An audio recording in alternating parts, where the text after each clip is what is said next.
Next, I will explain the neutralization reaction. So when a small amount of acid or the same amount of acid mixed with the same amount of base, they neutralize the effect of each other, and this reaction is known as a neutralization reaction. For example, acid plus base, it form the salt plus water and heat energy. So means when acid mixed with base, it forms salt and water and release heat.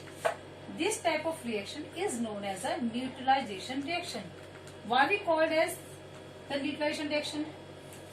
हम इसे neutralisation reaction इसलिए कहते हैं कि जो amount of acid होती है और जो अमाउंट ऑफ बेस हम लेते हैं वो दोनों एक दूसरे के इफेक्ट को न्यूट्रलाइज कर देते हैं.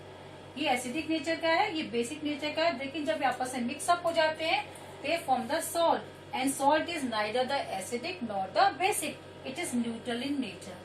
So this is called as a neutralization reaction, and this is the word equation. Example of this reaction is acid, hydrochloric acid, and base is sodium hydroxide, and form the sodium chloride. This is also the common salt, and form water and release heat. In this reaction, the heat energy is released, so it is also known as the exothermic reaction. हम इसे exothermic reaction भी कहते हैं. और जब हम ये reaction करते हैं तो टेस्ट ट्यूब जो है हॉट हो जाता है. वो हॉट क्यों होता है? बिकॉज इसमें जो हीट एनर्जी रिलीज होती है, निकलती है, इसके कारण the test tube becomes hot. Now then the last topic is application of neutralisation reaction. और हम ये भी कह सकते हैं कि न्यूट्रलाइजेशन रिएक्शंस हमारी डेली लाइफ में कहाँ कहाँ यूज होती है. तो फर्स्ट इज इनडाइजेशन. इनडाइजेशन क्या होता है? यानी बदहजमी. ठीक है, आपको मालूम है कि जो हमारा स्टमक होता है they have hydrochloric acid.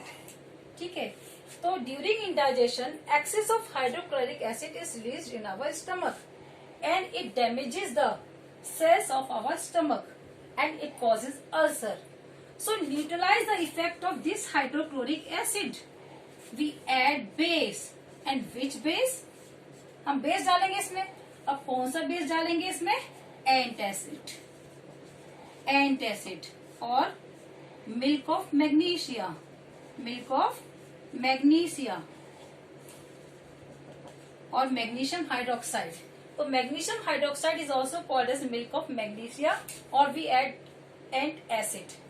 This base neutralize the effect of this hydrochloric acid and we feel relief. ये जो एसिड निकलता है इससे हमें पेट में अल्सर हो जाता है, हम पेन महसूस करते हैं. लेकिन जब हम बेस लेते हैं, एंटासिड लेते हैं, तो इसके इफेक्ट को न्यूट्रलाइज कर देता है और हमें रिलीफ मिलता है.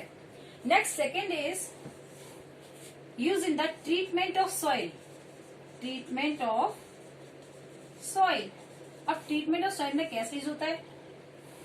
When we use excess of organic fertilisers और the chemical fertilisers in field, the soil becomes acidic और too basic. So neutralise the effect of acidic soil और the basic soil. We can add either the acidic substance और the basic substance.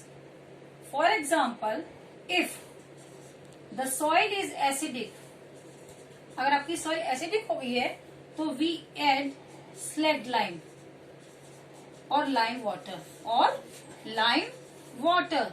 and this lime water, slag lime, neutralize the effect of acidic nature of the soil. If the soil is basic in nature, we add some acidic substance, so they also neutralize the effect of base. Okay, next third is